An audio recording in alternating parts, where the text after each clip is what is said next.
Hey guys. I'm trying.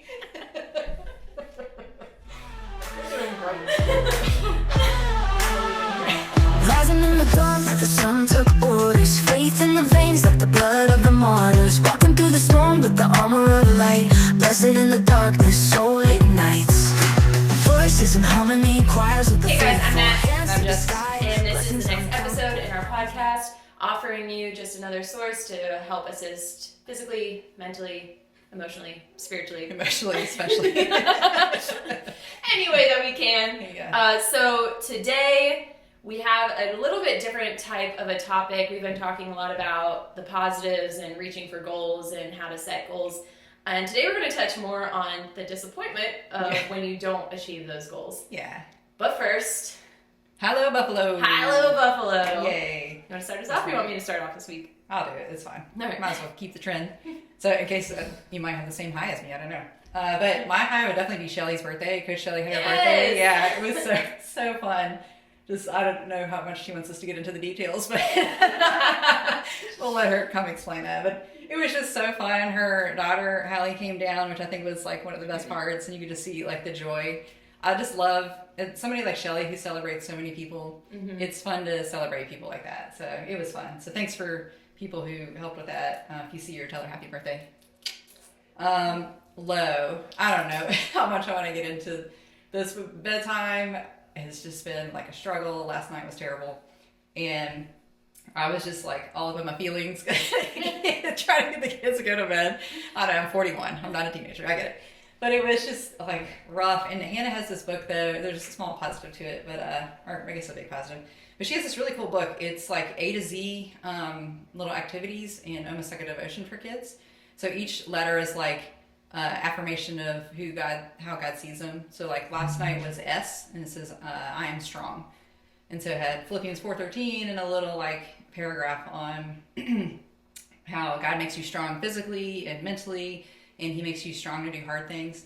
And I'm in the middle of that reading it. The kids aren't listening to me at all, and I'm like, God makes you strong to do hard things. And I'm like on the verge of tears. And then it's got some sad stuff. But then I flip over, and that very first activity it wants you to do is build a tower of remembrance stones. And which I've talked about in this podcast. And I was like, okay, I'm sorry. It's like God going, psh. Like, all right, yes, I get it. And I'm like crying a little bit, and the kids aren't paying attention at all. But so it's kind of a low, but good came out of it. So that's high low. Buffalo is tiny cows. Have you ever seen those? Like What? tiny cows. Have you seen them? Like a miniature cow? Yeah. Like a live miniature cow? Yes. Continue. You wanted random. This is the most random thing I can think of. But if you drive to like my parents' house, on the left there, there's a little like open field. They have like one horse and a bunch of tiny cows. Like Yeah, I'll show you. Like little, yeah, miniature cow. like dog-sized cows. I need a picture. But I just want to know. Maybe people can comment. Like, what is the purpose of tiny cows? Do they have like? Do you get tiny milks out of them? I mean, like the pint size. Is it? Happy Meals. Maybe it's where the baby bell cheeses come from. Is it? Are they just like pets? Because that's an expensive pet. Comment below. Whoever can tell us the purpose of tiny cows wins. You get a big I high was five. not prepared for this. Yeah, sorry. Give it to you. All right, your My turn. Google history is gonna be wild after this. Yeah. So we should talk. We're gonna look up tiny cows. Anyways, your turn. All right. Wow. So high-low Buffalo. My high was actually the same. I really loved Shelly's birthday. Yes. It's so fun to see community coming around and like all these people. Jess had like reached out to a bunch of people to get gifts together for her, and Gifts. and it was fun seeing like all these people like sneak around and hiding stuff for her. And then watching Hallie walk in, and it was the definition of a squeal coming from It was. Shelly when she walked in. So that was my high for the week as well. That was really fun. It was so great.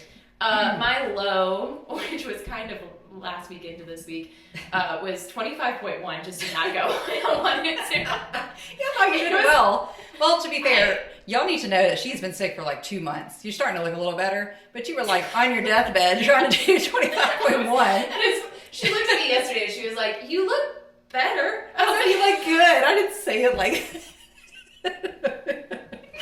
I meant that. You look good. But yeah, regardless, that was just, man, I'm glad we're talking about this today. Yeah. I was in a funk. Week-long funk. And then my buffalo, I don't know if anyone else is going to find this funny except for us, but after Shelly's birthday party, we decided to go to the coffee shop. And I don't know if it was because we didn't have Jess's kids with us and we're not used to being like, just able to be the children ourselves. But we walked into this coffee shop and we were unplugged. Just we Nirvana? we were, I don't even know. And we're sitting behind, like waiting to put our order in, and the guy's like doing his little coffee thing back there. We don't think anyone's paying attention to us.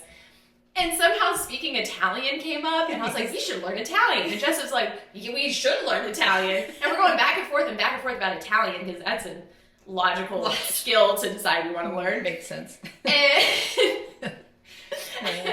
And we're like, how do you even say hello in Italian? And the guy behind the counter, without missing a beat, goes, "Buongiorno." Like, you guys are idiots. You said ciao. It's like, So then the rest of the day, we're walking around going, "Buongiorno." So if you hear two girls walking around with horribly southern accents trying to speak it. You know, he told us we sounded like we were Southwest Virginia Italians. He was so patient. Man. But I said, if you guys get enough comments below, we'll like learn something to say in Italian for the next podcast. How about that? We will try. Buongiorno. Will it sound like Italian? I mean, we'll try. We try our hardest in everything, as you can tell. True. Well, speaking of setting goals, yeah, and trying to learn new things. Yeah. So let's talk about when you set goals. We've talked a lot since really day one about setting goals and accomplishing goals and why it's so good to set goals in the fitness and gym atmosphere. But especially with the open, and we have some really high set goals that not everyone is going to be able to meet. How do you deal with that disappointment? And you know, should people feel like they shouldn't have set that goal in the first place? Yeah. Is it okay to be disappointed? Like, yeah. Just kind of dive into that.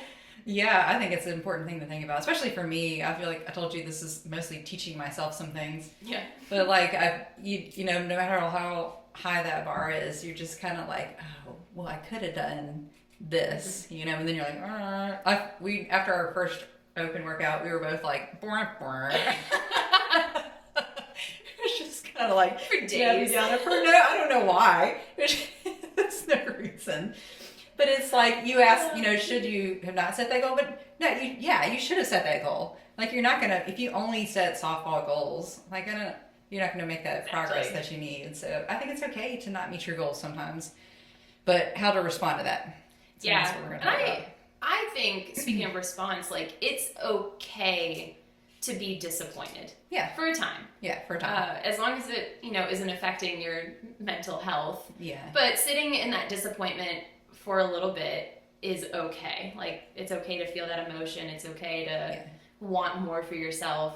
But then the second step that quickly has to follow is building yourself back up. Yeah. It's like, where does your focus stay? Like, you're going to feel feelings. It's like we said, God never tells you not to feel feelings. You're going to feel fear and disappointment and sadness. It's life, you know?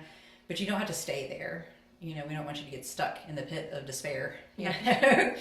So, pit of despair in the open. Yeah. I mean, it's easy to slide down in that pit. Ooh, it is. Yeah. So we're gonna pull you back up.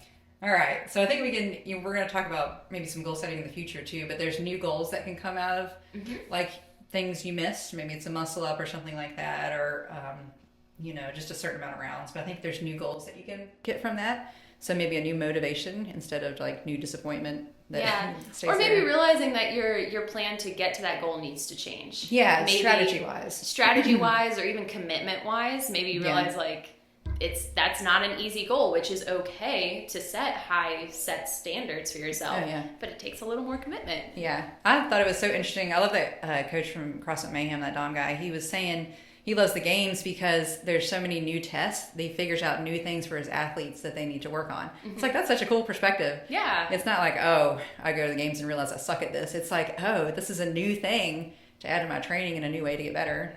It's a positive way to think about it. I like that. Yeah. All right. You had mentioned community.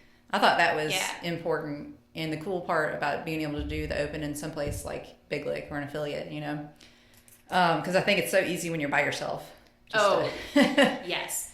The down. worst place you can be when you are feeling bad about yourself is by yourself. Yeah, isolation. Your perspective is already skewed at that point, and it can turn into just a vortex spiral that happens. But having voices of people around you to kind of like give you a different perspective or a better perspective, or even just to hear you out. Sometimes you just need to tell someone like, I'm really disappointed in myself. Like, that is like, we're created. We've talked about this. We're created to be around other people. We're created to have relationships. Like, that was the way that God created us to be. And so embracing that in the good and the bad times is important for success. Yeah, and I think the enemy can kind of use that to when he draws you into isolation and get you stuck there. So if you don't feel like it, you need to force yourself to come be in some community. Like we were talking about 25.1 and we were like, burr, burr. So then I like... We need to get one of those actual like sound effect buttons. We do need a soundboard. If anyone wants to donate a soundboard and then teach us how to use it, like, burr, burr. You're like whoopee cushion sounds. Like 25.2 did not do you well. I know, really. I'm a little shaky. This is just Fit 8. There's nothing else in it. But, oh gosh, I don't even remember what I was talking about. Community. Oh, community. Yeah. But so 25.1. So here's what I was going to say. I was a little, like, oh man, I think I could have done better. I feel like I didn't, because I always want to give God my best effort, and sometimes I feel like maybe I didn't do that. I was too conservative. I don't know. But then you run Friday Night Lights, which is a really cool thing where it's kind of like a party for the open, and it's fun. There's heats. And I was like, I pick up the kids at like 3:30. It's like, I could come by Friday Night Lights. So I came, and it was just like the best thing for my mood to come cheer for other people and see them working so hard and giving their effort. Like, it was, talk about community changing your mood. It did it for me, for sure. Oh, yeah.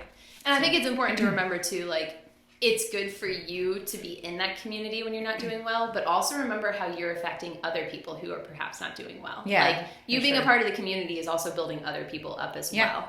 So you have a place on both sides of that coin. Yeah, and it's such a cool spot to be in and a privilege, too, especially for us as coaches. Kurt had mentioned last week that people look at us as coaches, and so I need to remember that sometimes, not get too focused on myself. But it's, it's a cool thing to be able to impact other people and be impacted by people. Coach Shelley has prayed over us a couple times before it opens, and that has completely changed my attitude on things. So, yeah, definitely be with other people, especially people who are, supportive in what you're doing. Yeah, for sure. Yep. Finally, when we were discussing, like, not reaching our goals and our sad 25.1, but we talked about, like, when you don't reach those goals that are set, like, why did you set that goal in the first place? Our first episode that we always go back to is what's your why? Like, know your why. And I don't want you to share just a little bit about, like, what you said earlier, what your why is, and why when you don't hit a goal that maybe you set, what that why grounds you. Yeah, and so I've said this, and you did my little interview for the Instagram or whatever, like, why this is my 11th year doing open, what are my goals? And my why is always to bring Jesus glory. And so if I get away from that, like my focus turns from that to like something else, that's when the discouragement really starts to hit in and I get stuck there. Mm-hmm. But if I can turn my focus and my vision back up, there's like psychology in that. I don't know if you've seen that, where like if you actually look up, it like changes your mood. Have you seen that? No. That's cool. We should dig into that, see what you find.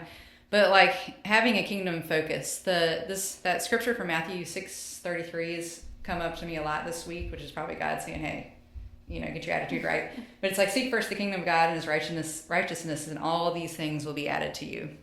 So if I'm seeking him first, all this other stuff will be added. It may not be like a leaderboard position or anything like that, but all the stuff that really matters is going to be added. So if I can, take my focus off of a leaderboard or off of whatever and put it back on him, it changes how I view everything else. And then what I'm offering becomes better, So I don't know. Those are my thoughts. What do you think? I think that's a very grounding way to look at it, and it centers you. Yeah. When you maybe stray a little bit too much, or you want to kind of give into those deep and dark emotions, because they can be very overwhelming, and you don't even realize that those emotions are kind of like tugging at you a lot of the times. But when bring it back to your why, and the why, like for you, was to bring God glory. But even if you have a why that's like, I've heard a lot of people say, like, I want to get back in here because I just want to have a healthier life, or I want to be able to play with my kids better. Like that, maybe that's your why, which is a great why. Oh, yeah. So after doing these workouts, maybe you had, I want to get X amount of reps, and you don't get those amount of reps. Did you get healthier and did you get fitter by doing this workout? Yeah. Yes, you did. So is your why still being accomplished? Yes.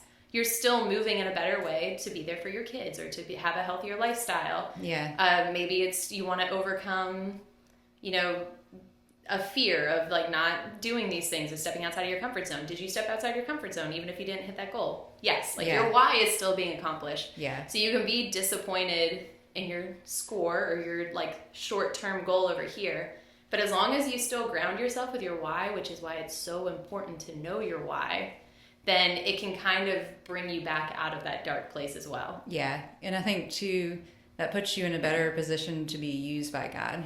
Because when we're like down in the dumps and uber focused on like our own self and like trying to do things in our own power, it's harder for him to like use us for what he has, because we're just stuck there. And I think we kind of change our attitudes a little bit. That's what this came up, because at that birthday party thing, Shelly was talking about how much fun she had, and like her attitude had changed, and like she said her workout, she was able to row faster because she felt like her attitude was better. I was like, man, Aww. Isn't that cool? Like, it just made me think about like how impactful your attitude is on like what you're doing. It made me think about all this like discouragement and disappointment and how to handle that, because it's a real part of life. So for sure. Yeah. I don't know. I think there's a lot there. This is, like I said, I'm teaching myself this because I'm not. Oh yeah, I think that's perfectly. We mentioned a little bit before starting recording that both of us feel this very much on a personal level, and it's actually, I think, just as beneficial for us to talk it out as I hope someone be really listening. Is. Yeah. But remembering these things, I think these are all good points. Like, it's okay to be disappointed, and it's okay to be sad about your score. But it just enforces even more why it's important to remember your why and know your why, and come back to that central place. For sure. To have and embrace your community. Yes. Community is important. Yes, for sure. And I think, God can use these things, whether you feel like it's a failure or not, to shape you into who you were meant to be. And also maybe create a testimony for you, like a story to tell that, points other people, that encourages them in their hard times and points people to God in that. That I'll just briefly try to describe this because it's a longer story. But this book is one of my favorite books, The Surrendered Christian Athlete. It's a little dated, but it's cool. It's written by a guy that's a track coach at Liberty. But there's a story in it. This guy, Josh, he was just a track athlete, but he decided he was going to run this race. It was called like the 50-mile mountain masochist or something. It sounds horrible. I don't know why people do stuff like that. But it created a cool story. But this is like a real story of this guy. He had never run a race that long, but he was just really athletic. But because he had never run a race like that, I guess you're supposed to bring like anti-diarrheal medicine with you. No. I'm not a marathon runner. I don't know how that works, but that sounds terrible. So he didn't know this, and he just had to keep using the bathroom and kept going, and he called it using the bushes. And so he was leading at one point and kept putting him more and more behind. And he was getting more and more discouraged, as anybody would be, because he was hoping to win the race, and now he's just sitting in the bushes.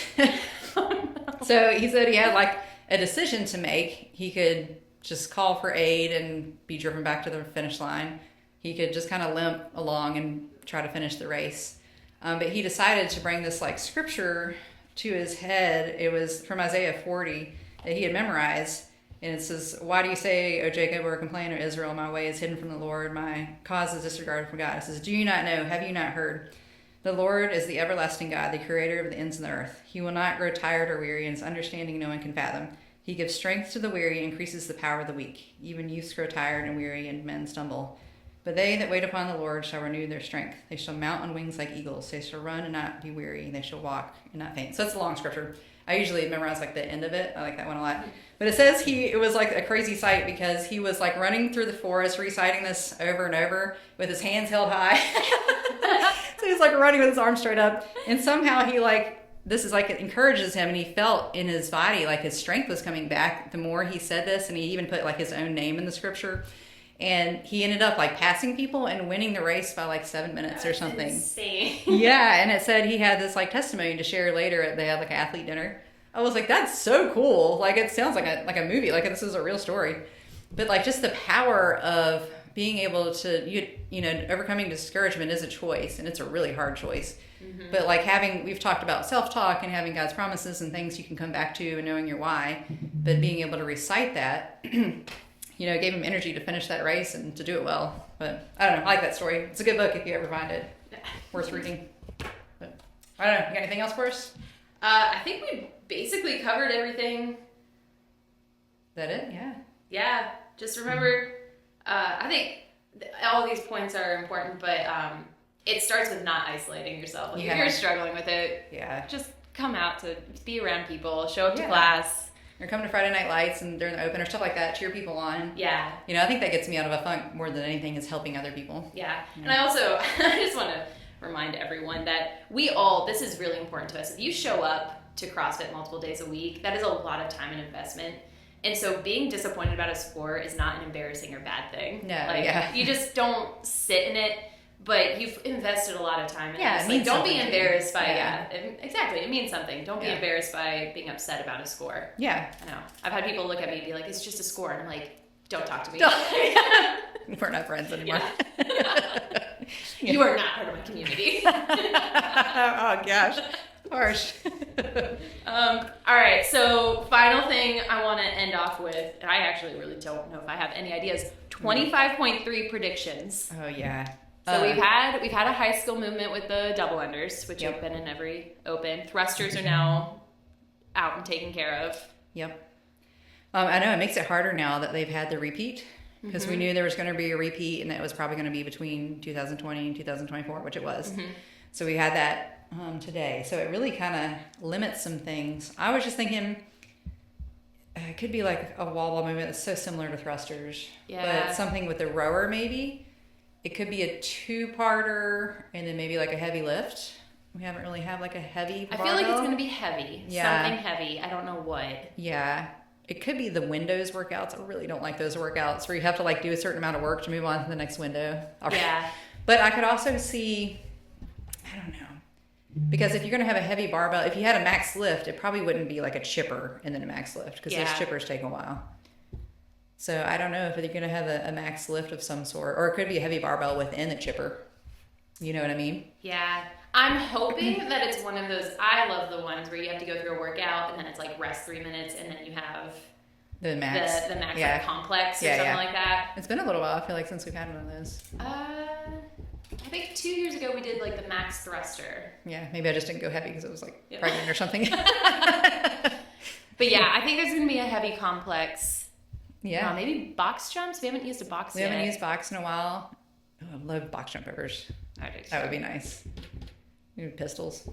Make my kneecap explode. Speaking of disappointment.